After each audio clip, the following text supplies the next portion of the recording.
Hey everyone, this is Ben Cecchini, founder of Give and Grow, here with another episode of the Give and Grow podcast. This is our youth sports psychology series where we bring on experts in the field to help players, parents, coaches just make sure their kids are growing into the most mindful, healthy versions of themselves on and off the field. So today I'm super excited to introduce you guys to Danny Ourian. Danny is a certified mental performance consultant and also the assistant director of applied sport and performance psychology at Dominican University of California. He told me it would be a mouthful. Yeah, I took on the challenge. That felt really yeah. good, Danny. How you doing today? I'm good, man. You nailed it. Thank you for having me, Ben. Absolutely, absolutely. Super excited to pick your brain. Danny's one of those guys that we've been connected on social media for the longest and finally pulled the trigger on just like having a proper conversation and getting connected. I've been following his work for a really long time. So this guy is definitely, I know, in the basketball scene, but I'm sure working with a variety of different youth athletes, and we'll get to hear more about that. But yeah, Danny, just like, do you want to give us a little bit of your background and what got you inspired to get into this space? Why you're passionate about this work? Yeah, man. Thanks again for having me. I really appreciate it, Ben. Mm-hmm. Came up in New York, outside of New York on Long Island. And at some point at 9 years old, saw a basketball go into a basket and was, sort of immediately hooked from that moment forward. Came up with my 90s Knicks and was just, immediately a basketball lifer. Took to playing it. And when playing it was not a possibility at the collegiate level, I got into coaching it. I managed at the collegiate level at a D3 school. And I Mm-hmm. went overseas while in college and I coached there for the first time. I was a 20-year-old coaching 15 and 16-year-olds at a Palestinian private school in the old city of Jerusalem. And so very foundational Wow. experience that was. And then really from there, it was like, well, if I'm not going to play, I wanted to coach. I wanted to be on the Mm-hmm. inside of the kind of competitive cauldron, so to speak. Mm-hmm.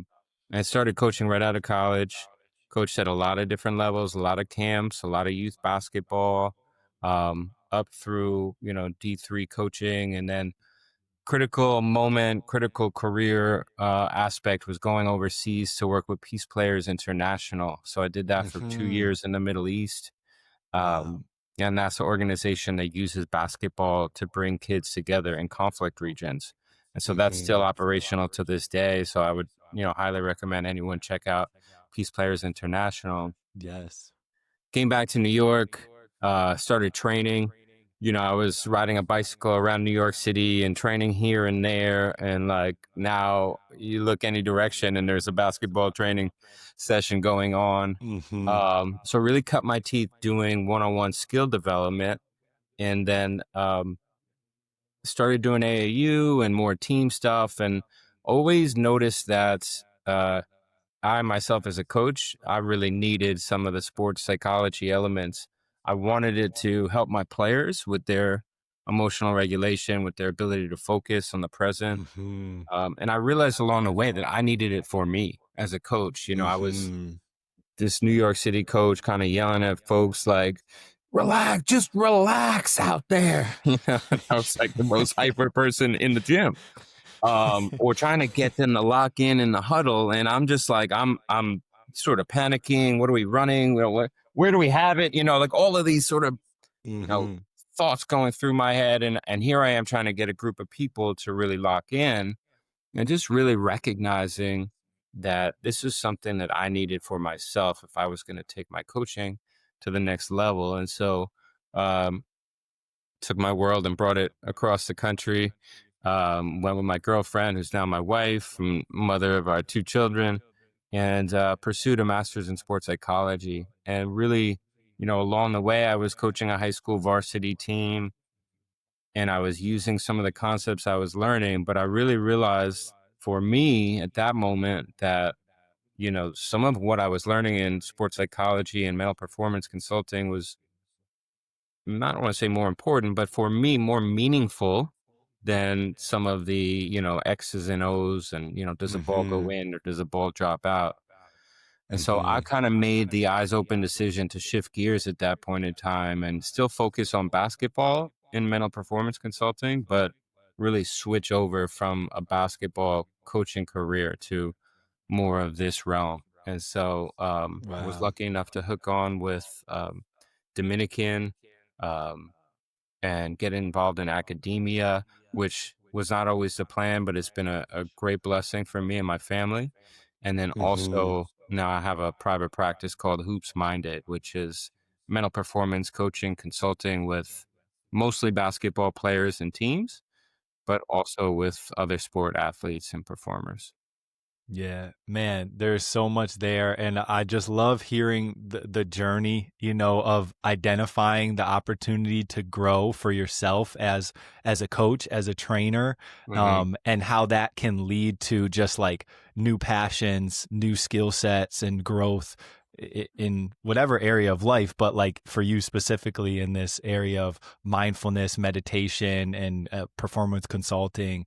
Yeah, and also just the connection here. Once again, everybody, this is my first time having an official conversation with Danny here, and Peace Players International. Like I know T-Balt Mannequin, who founded that, and have heard the story about how that started, and have just heard the beautiful work that is done through the game. And I think that organization in itself just speaks to how much bigger than basketball the work is that we do as coaches, and the environment that we're in as players. It truly has these powers to break down barriers between conflicting communities, or drive us to personal growth and development, build relationships. So there's so much here to talk about. I definitely want to try to stay Yeah. on topic here.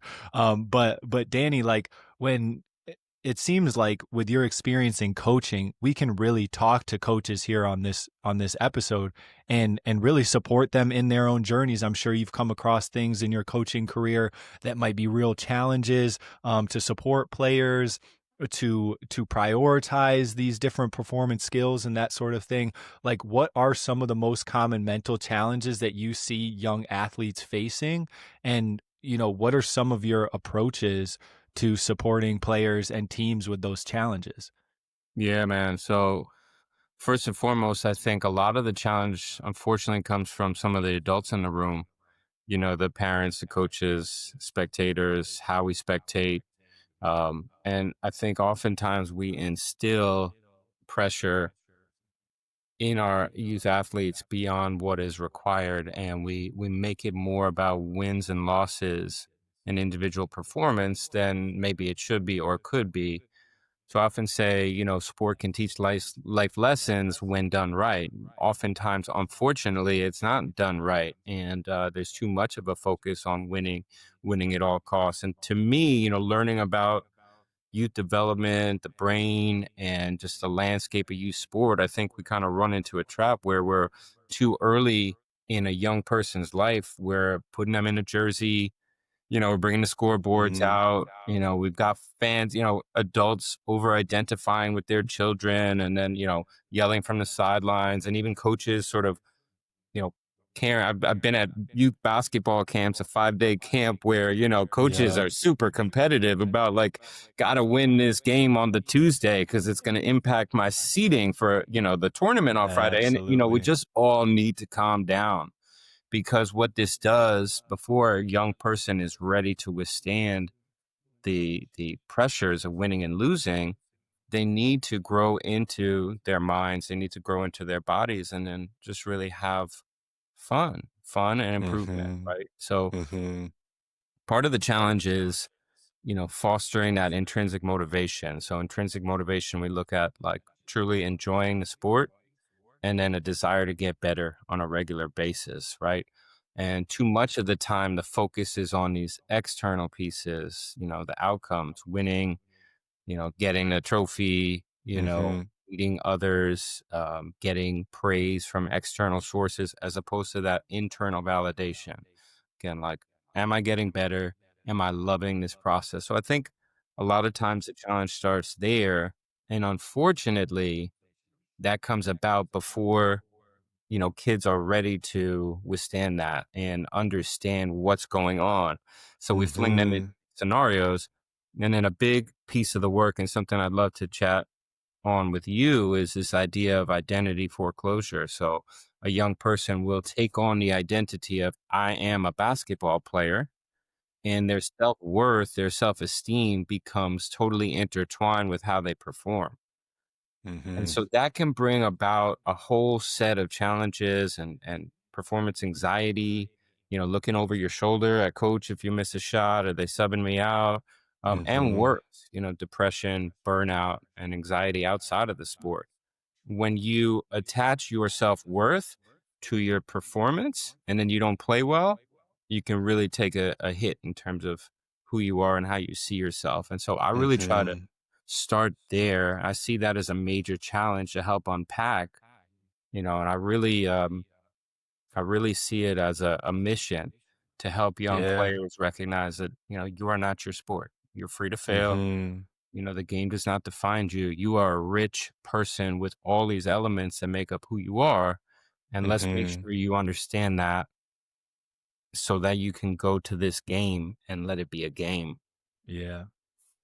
So Yeah. I could go on, No, but no, and that's yeah, what we're here for. That's what we're here for. I'll just jump in with like a follow-up question that I'm cool. curious about around that. You called it identity foreclosure. Is that what Right. it? So can you share just like what your approach might be and how even a parent or a coach might be able to do some of those similar things that you might do so that they can actually like support this for at least a first step if they're seeing some of these characteristics or situations, symptoms, Yeah. even in their kids? Yeah. So I think for coaches, we need to be about it. And we need to not just give it lip service. And what I mean by that is like we need to model care for the individual as an actual person, not just what can they do for me on the court. We need to care for 1 through 12. We need to care for Mm-hmm. everyone on the team. We need to model that. We need to talk to them about things outside of their sport. Demonstrating that care and the coach modeling the behaviors that they want to see in their athletes is critical. But I think it goes even Mm-hmm. earlier to our parents and how parents motivate young players. I think parents really need to be the ones to kind of instill this important message that we Mm-hmm. want you to be your best, and if you give your heart and soul to this and practice every day, that's great. But keep in mind, it should be in the proper perspective of your overall picture of your life, right? We love you no Mm-hmm. matter what. You are Yeah. psychologically safe. You will be housed. You will be loved. You will be fed, regardless of how you play. And I think, again, parents Mm-hmm. sometimes over identify with their kids and their athletic careers. And Mm-hmm. sometimes that leads to pressure that's too much on, winning, losing, and my kid's performance. And Mm-hmm. so I think it starts there and it starts at a young age with the messaging. And certainly, as you get older, there's going to be more of a focus on winning. Like as you get up to a high school varsity level and beyond, there's still, there's going to be more of a focus on winning. Even then, though, you see elite athletes, pro athletes, we'll talk about more than an athlete, right? Mm-hmm. Yeah. And they get it. They are the most performance oriented, and yet they recognize, they are not just to be boxed in. They are Mm-hmm. more than an athlete. And I think that's a really healthy perspective to get to.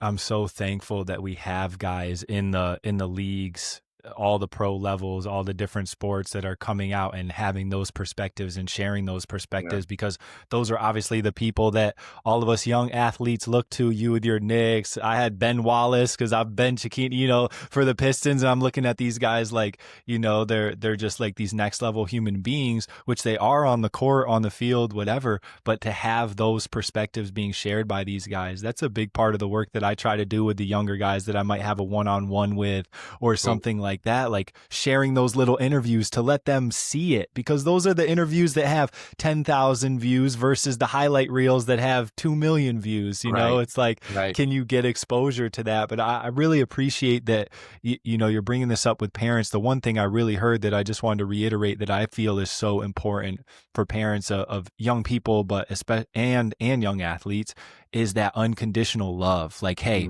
you're Mhm. psychologically safe. And really, like, I feel like you shared the bullets on that so beautifully. Like, you will be fed, you will be housed, you will be loved no matter what you do. That's right. And I can see that just being forgotten to be said, Mhm. or because like never really was told that. I had so much love for my parents, but it was like that never was explicitly said to me. And I think Mhm, that going that step as a parent to like say that to your kid is like, mhm, oh, shoot, like the kid can really like relax into that, mhm. and there are so many benefits that come with that. One question that wasn't on our list, so I'm going to pop question you here Cool, is like, cool. what are some of those things that like, well, my actual question is, it could be really hard for an ultra competitive parent or coach to say like say I want to spend time caring about these 12 kids on the team, but like we got to learn these plays, but we got to do this, it feels like there might be some sacrifice that comes into this decision to prioritize health and well-being of our kids and our athletes. But like in your experience, it, are there sacrifices, or what are the trade-offs or potentially benefits of making that sacrifice? Yeah, no, you might have one less baseline out of bounds that your team can run. You may not run, the triangle as well, right? And so, but we have Hmm. to recognize, like, what are we doing here? Who are we doing it with? What is the context with which, I'm coaching? And yes, I can be competitive, but you might suggest that some of the psychological safety and some of the environment you're creating creates a better competitive environment, trust, and players that are able and willing to take risks Hmm. than, just kind of creating robots who can run a particular set. And I Yep. think, as coaches, we're constantly aspiring. I'm running a middle school team, but I might be running it like it was a D3 college team. And I think we make a mistake in there. So there's definitely sacrificing some of what the perception is of, on court chemistry, or again, like you said, running a play. But you're doing it to create an overall environment that probably will lead to better outcomes anyway, definitely in terms of well-being. But also, Hmm. again, a lot of this is in service of well-being, and that should be first, but it's also in service of performance. So when I Hmm. work on athletic identity with an athlete, the primary reason is to focus on their well-being and their confidence. Like, recognizing confidence goes well beyond just what happens on the court. Confidence is internal. We need a robust self-confidence. It's from your core. But then beyond Hmm. that is like, okay, well, when I can truly internalize this idea, I am not my sport.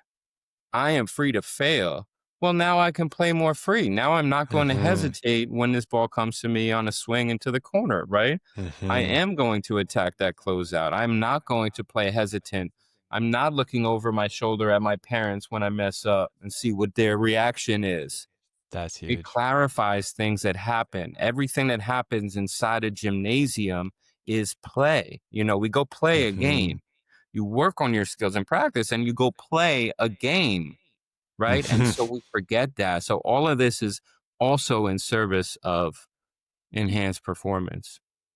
Yeah, I really appreciate that, and one of the big reasons I knew you'd be able to hit that nail on the head for parents and coaches out there, just to put that all into perspective, and now we can kind of come with this new perspective, this new awareness, this new intention of what we're doing at practices, how we're approaching a game. I really appreciate the emphasis on we're playing a game. you know, We gotta keep it Absolutely. even, man. We gotta keep it even keel. We really do. As Hmm. coaches, I think sometimes we get too lost in the competitive mix, and we need Hmm. to step back sometimes and recognize context.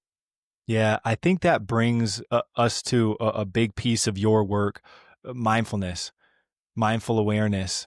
Can you just talk about your approach, that skill set, that modality, and like Yeah. how it's helpful, and how it's even helpful for the things that we've talked about, being the models as the adults in the room, in the huddle, for these kids.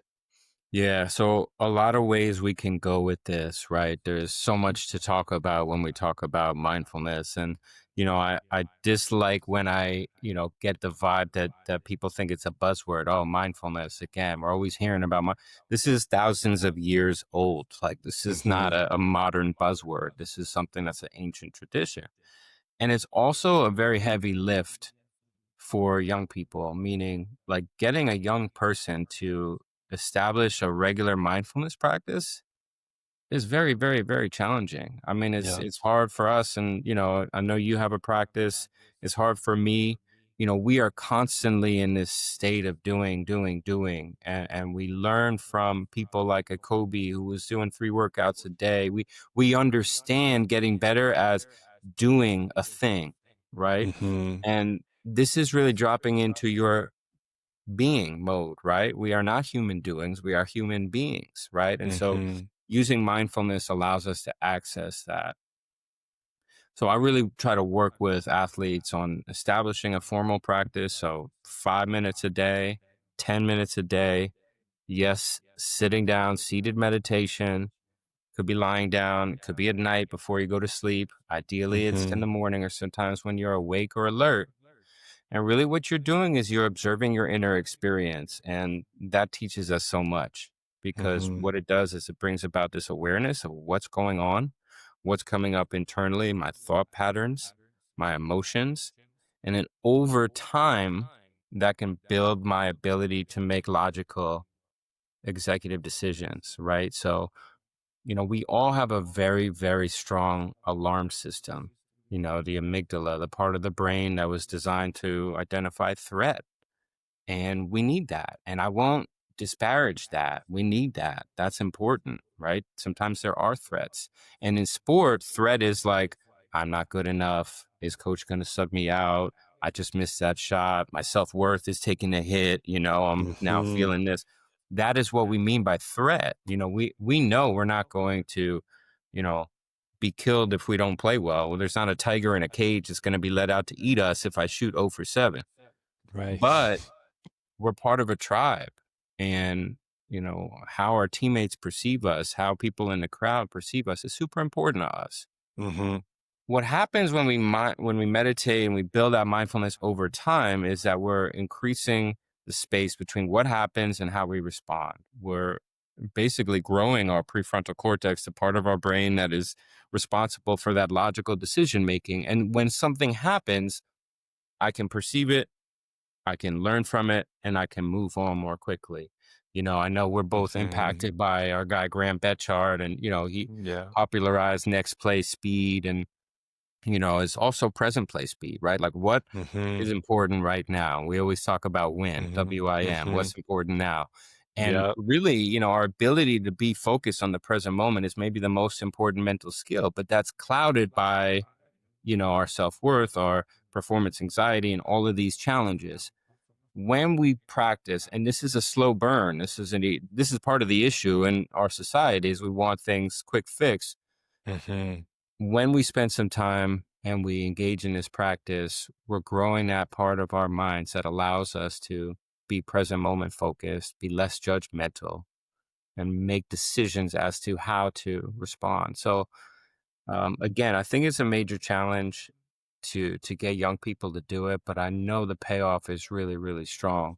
The last thing I'll say about it is like we can understand, and coaches and parents might understand what this means. Okay, I understand all of the words that were just used. I understand what mindfulness is, but it's experiential. There's an Mm-hmm. impact by doing it. And that takes time. And so I have to practice this just like I would practice, my lefty layup or whatever it may be. Yeah. I have to practice mindfulness in order for it to work. Um, One of the best analogies I ever heard was John Kabat-Zinn, who's a great mindfulness instructor. He talks about it as trench work. And, think about digging a trench. And I don't love, war analogies related to sport, but, you would dig a trench to be prepared for the moment when there was an onslaught and, you were getting fired at. You Mm-hmm. dug the trench to be prepared. That's what mindfulness practice is. I'm digging the Mm-hmm. trenches. I'm doing my Mm-hmm. trench work so that, when the moment arrives and like now it's tie game, 7 seconds left, we're in the huddle or whatever the situation, the high leverage situation, I've dug the trench. I am ready. I can see this, Mm-hmm. eyes open and aware, right? And Mm-hmm. that's a really a critical metaphor I like to use about mindfulness that I think sometimes hammers it home. Absolutely. I think it did for sure. It's a powerful thing. And like you put it, it's a practice. You know, Mhm. you said 5 to 10 minutes sitting meditation. If there were like a simple whatever 1, 2, 3 guideline to what that might look like for somebody that's like, you know what, this guy's right. It's finally somebody just had that breakthrough that, you know what, as a parent, as a coach, I get to take this on to model this for my kid or to invite my kid or my players into this practice with me. Like, what would that 5 minutes look like? Yeah. Well, even for a coach, like, can I take 1 minute at the start of Mm-hmm. practice and like, let's just stand center court, let's lower our gaze, close our eyes, and like, let's just focus on our breath for 1 minute, right? Mm-hmm. Because for young athletes, we want to build up from, just a basic start to there. For Mm-hmm. 5 minutes, sit where you are, sit up in your chair, you know, put your ankles underneath your knees, don't cross your legs, sit with your arms just by your side, hands folded or palms on your lap, and just tune in. And we think sometimes we have to take a breath. Sometimes it's less about taking a breath and just noticing my breath, right? Sometimes we Mm-hmm. confuse mindfulness with breath work Mm-hmm. and controlling my breath. And there's value in breath work whereby I'm controlling my breath, but really just, can I notice and spend some time in the room inside my mind, right? And sometimes it's super uncomfortable. Sometimes simply being with the space inside is super uncomfortable and we wig out. Mm-hmm. I'm like, get me out of here. Like, I can't do Yeah. this, you know? And that's what we want, is like, Mm-hmm. check in on that. What's the discomfort about? What are we Right. running Right. from? Right. Mm-hmm. And certainly, you want to vet, like, if there's some issue that comes up for you, is there a trauma potentially that may come up for you? But simply put, if I ask anyone, can you sit still, close your eyes, and notice your breathing for 5 minutes?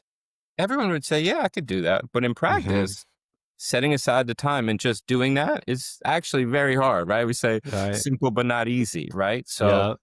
I would say it's not complicated. Set a 5 minute timer. The apps are great. Calm app, Headspace, Insight Mm-hmm. Timer. There's a lot of apps you can use for it, but you don't Mm-hmm. need an app. A 5 minute timer and Right. your breath. That's It's, it. it's the That's it, simplest baby. thing. You just have to have a leap of faith also to suggest that, okay, I think this is helpful. I'm going to try this. And then that has to be, quite a window. I think, it doesn't happen right away. Over time, we start Mm-hmm. to notice changes. Yeah, yeah. And so it is that simple as a 5 minute timer, yourself in a space where you can just be by yourself, be with yourself. And I also love to invite people because one thing I'm working on with young people is like you're doing, building that practice. And Yeah. like you said, that can be a challenge to incorporate this into the daily schedule. Yeah. If you have a phone or a tablet, can you set a timer daily where this is the time to do it? I feel like that is like a little like nugget like that can really start to make this a consistent practice for people that are looking to do that, Right. just like here's my daily reminder. Or if it's every night before you go to bed, that's something easy to like anchor it in. Like I know when and where I'm going to be doing this. Mhm. And that can make it easier as well. Danny, just like a final kind of wrap up here. First and foremost, I appreciate your time. Is there anything else that like we missed today that you wanted to make sure that parents or coaches or players, walk away with? Well, I think, there's some misconceptions around mental performance work. I think, you know, some people think it's just for, elite pro athletes, Olympians, and it's really not. It's, youth athletes should get an introduction, I think, as they're starting in sport. And then you don't necessarily have to work with a mental performance consultant, but, having some level of mental performance training that you do is vital, right? So there's Mm-hmm. three legs of the stool, right? Obviously, I'm going to work on my skills, Mm-hmm. everyone's got a trainer these days, right? So we're working on our jumper, our handles, etc. Most people know we got to work on our body, get in the weight room, push ups, sit ups, whatever the program may be. This is the third leg. And, Mm-hmm. I would say it's critical that you start to work on these skills. And the other piece, there's this misconception that, if I'm doing this work, it's because something is broken. I need to be Mm, fixed. mm, And that's a real reactive way of looking at it. That's just totally incorrect. It's again, it's another way to get better. You want to get better, three legs of the stool. This is another way to get better. And when you do it from a mhm, proactive perspective of, I'm just trying to get better, I know this is another way to get better, then I think you maybe stave off some of those greater issues like performance mhm, anxiety, burnout, stress. So that's what I would say. Really, really important to say to coaches and parents. No one, you don't have to be broken to get better, right? You mm, just have to be proactive about this aspect. And the last thing I'll say is that, I think we think about it as like, you know, I have to do X or Y. You don't. You have to just simply, try different things. There's so many mhm. resources out there. Yep. Look for resources that make sense for you, but start to give yourself a foundation in your mindset. Because Mhm. we always talk about like how mental is the game. I ask players constantly, how mental is basketball? 80%, 90%, 100%. I'm like, there's no right answer, but most people don't say less than 50%. And then Nah, the follow up is, okay, well, how much are you training your mind? right. And then they're like, oh, shoot.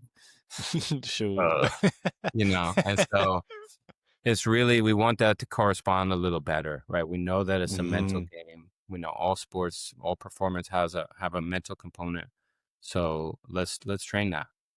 Absolutely. And I love to further that with everything we do. Everywhere we go, there is our mind, there are our emotions. So this is the thing that's going to it's like the rising tide that raises all ships, so to say. Hmm. These are the types of practices that can really follow you in every area of your life, your relationships, your schoolwork, your career, your sports, and really boost the performance in all areas. So Danny, I really appreciate your time. I love these conversations personally. Like they truly light me up. Is there a place where people can go to get in touch, to see more about your work, potentially tap into any resources that you have? Like where can we find you? Yeah, thanks, Ben. I really appreciate you. And again, I think you're doing great work. I just love seeing what you're doing. And I will say again, I've said it offline. I'm going to say it if, for everyone to hear, some of the modeling of emotion, some of the, examples you've done of breath work for all to see has been hugely impactful. And I think, you're just a shining light as an example of, what, men can be and, an aspiration for young people to look at. So I really appreciate you for that. Thank you, man. Thank you. Um, Thank you. I'm at Hoops Minded. Hoops Minded is my private practice. So hoopsminded.com, at Hoops Minded on social.